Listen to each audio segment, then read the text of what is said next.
বিষয়টি আপনি শাকিব খান হিসেবে কীভাবে দেখছেন? না, এটা ভালো চোখে দেখি না ভাই। এরকম দুষ্ট লোক অনেক কথাই বলে, দুষ্ট লোকের হাতে পড়া যাবে না।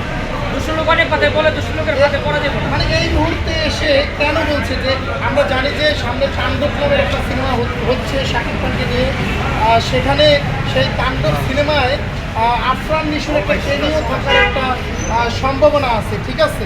তো সেক্ষেত্রে কি মনে হচ্ছে আর কি? ভাই আমি একটা কথা বলি আপনাদের, যদি কেমিও থাকে সমস্যা না, এটা কাজের ক্ষেত্রে। আমি কাজ করতে আসছি, আমার কাজ এখানে কাজ করে আমি পয়সা নিব, বুঝছেন? আমার এখানে পিরিতের আলাপের দরকার নেই। আমাদের খান সাহেব যেভাবে আছে সেভাবেই থাকুক, তার সাথে আমাদের মিলামেশার কোনো দরকার নাই। আর যারা খান সাহেবের ভক্তরা আছে তারা অনেক সময় দেখে অনেক পাগলামি করে, এটাও ঠিক না।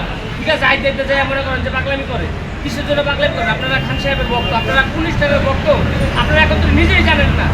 এই স্টারকে মানে কত কষ্ট যে হয়েছে আমাদের একটা জায়গায় প্রেজেন্ট করতে, আর খান সাহেব তো নিজের ভাইকে প্রেজেন্ট করছে, তার তো কিন্তু আমরা ভক্তরা দুই কিছু ফর্ম দিচ্ছি এদের পাশাপাশি, ঠিক আছে?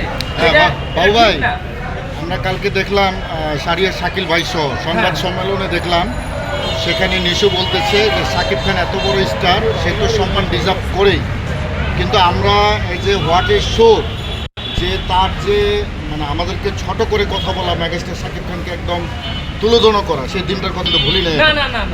সে যতই শরী ডিজার্ভ করুক আমাদের কাছে, মেগাস্টার শাকিব খান যদি ক্ষমা করে, কিন্তু শাকিব খানটা কি ক্ষমা করবে তাকে?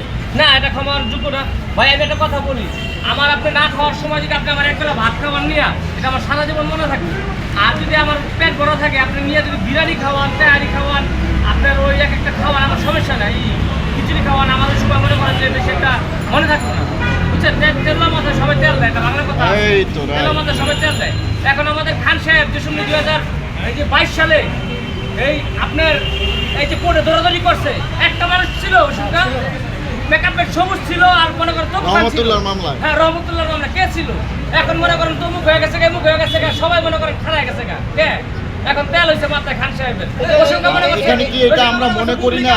বিশেষ কাণ্ড মানে একটা খান সাহেব আর উঠতে খাইতে পারবো না, একটা ডিরেক্টরের সাথে আমার তখন গিয়েছিল যে খান সাহেব জীবনে আর উঠতে পারবো না, ঠিক আছে? এখন তেল মাথায় সবাই তেল দেয়। আচ্ছা বাবু ভাই, মনে করেন যে আপনার এই যে তার বিরুদ্ধে তার নেগেটিভিটি করে যখন কোনো স্টার উঠতে পারতেছে না, এখন যখন শাকিব খান তার নিজেকে ছাড়িয়ে যাচ্ছে, তার অভিনয় দক্ষতা বলেন, যা কিছুই বলেন, এ কারণেই কি তাকে তেল মারা হচ্ছিল? হ্যাঁ অবশ্যই ভাই, আপনি যে সময় একটা ভালো পর্যায়ে থাকবেন, আপনি দেখবেন যে আপনার চারপাশে আপনার ভাই বন্ধু, আপনার মামাতো ভাই, বুয়াতো ভাই, আপন ভাই, সব ভাই বোন মনে করেন যে আপনার ঘরের ভিতরে আপনার একটা কি থাকবো আলাদা, পাওয়ারই থাকবো আলাদা, সবাই দেখবেন আপনারা স্বাগতম জানাবেন। যে সময় আপনারা দুর্বল থাকবেন, আপনারা কেউ স্বাগতম জানাইবো না। এটা বাস্তবতা, একদম চিরতর বাস্তবতা, যুগ যুগ থেকে একদম মুরব্বী থেকে শুরু করে আমাদের লেভেল থেকে শুরু। তাহলে নিশু যতই ক্ষমা চায়, শাকিব খানরা কি আজীবন তাকে বয়কট করছে কিনা?